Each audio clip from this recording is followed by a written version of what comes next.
Emotions at work are inevitable, but controlling your emotions to keep it all together, well, that can be tricky. I'm sharing three of my most critical tips for managing emotions at work, ones that have helped people who would have otherwise loved to have grabbed a colleague by their lapels or who would have ended their days in a flood of tears. Before we get started, subscribe to our channel and hit that notification bell so that you know each time we drop a video of practical tips that will help you get the career you want.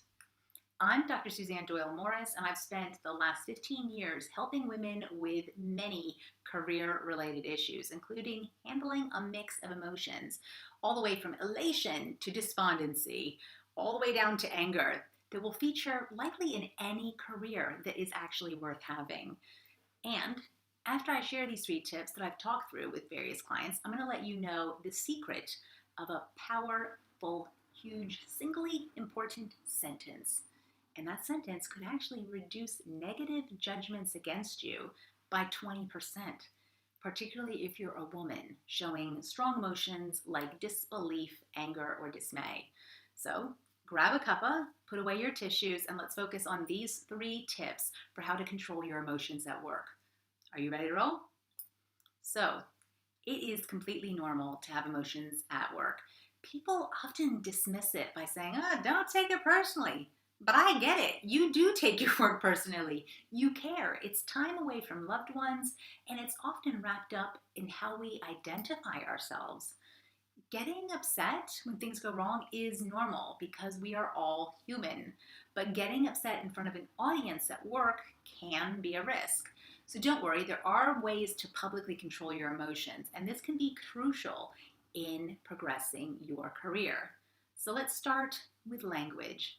So this isn't about avoiding a swearing tirade at a certain colleague, though such an outburst would be highly memorable for the whole office. Instead, it's about using your language to frame your challenges. While our colleagues can have a large impact on our emotions, they can't technically make you cry. So, before you react, check you're not laying more of the blame than they deserve at their feet. I get it. We all work with idiots at times, but sometimes a comment is not offensive on its own. It's just the straw that broke the camel's back. That camel may have already been carrying your feelings of being underappreciated, overwhelmed, or misunderstood. No good, however, comes from ruminating in language like, nothing ever works out for me, or everyone in this office is two-faced, or no one in this team respects me. There are always exceptions when you did get ideas through and when people did listen. Think about changing your perspective from language. So changing it even slightly to, this sucks, but I'll know what to do next time, or I hate that guy, but perhaps I can seek more support from those who also find him really difficult. This language change does two critical things. It puts it all in perspective, plus it forces you to think differently about how you'll handle that to avoid heartbreak again. Secondly, sometimes all you need to do is to excuse yourself. If that happens, just do it. In some cases, leaving the room to take a few deep breaths, cool down, have a drink of water, may be all you need to refocus your concentration at the task at hand. It sends a message to your team that you care deeply about your work and that you aren't just there filling in time or making pin money for the family, which is actually a phrase I have still heard in the 21st century. So in those moments, or even the hours you're away from the situation, remind yourself, this moment is not literally going to kill you. In fact, it's likely to be a story that you'll share with others and roll your eyes in years to come. Because remember, what doesn't kill you makes you stronger. And if you want proof, think about how many times you have felt that dreaded lump at the back of your throat where you wanted to just drop everything and give up. But then days, months, and even years later, you used it as a joke or even just a morality tale in which to advise others. Remember, today's heartache is tomorrow's bumper sticker. All right, so we're going to finish with my secret about the power of a single sentence. Now, a hedge can be a great tool for reducing the backlash when you are emotional.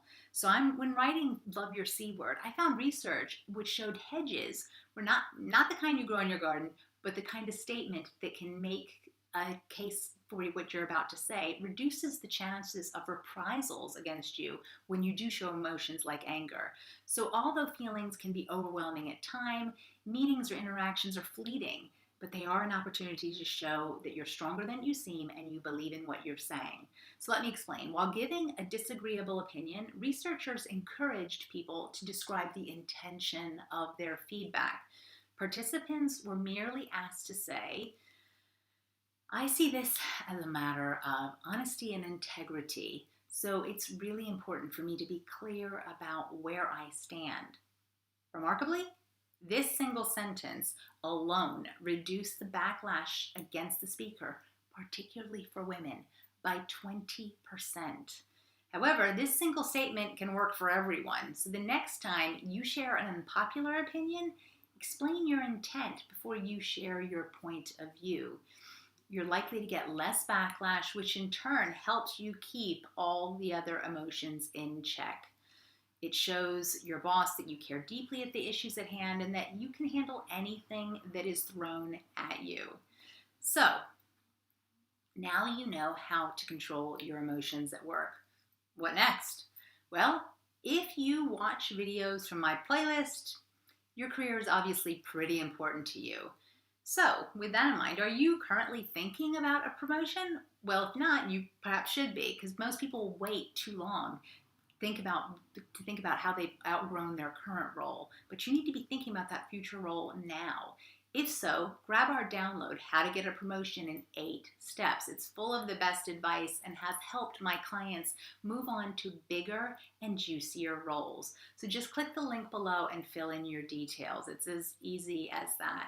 And if this video helped you, then just like it. And don't forget to subscribe to our channel and follow me on all the social media. So lastly, if delving into your emotions at work resonated, please visit my playlist on common workplace challenges. I promise it is so packed with all the tips on how to navigate all the other challenges that we face at work.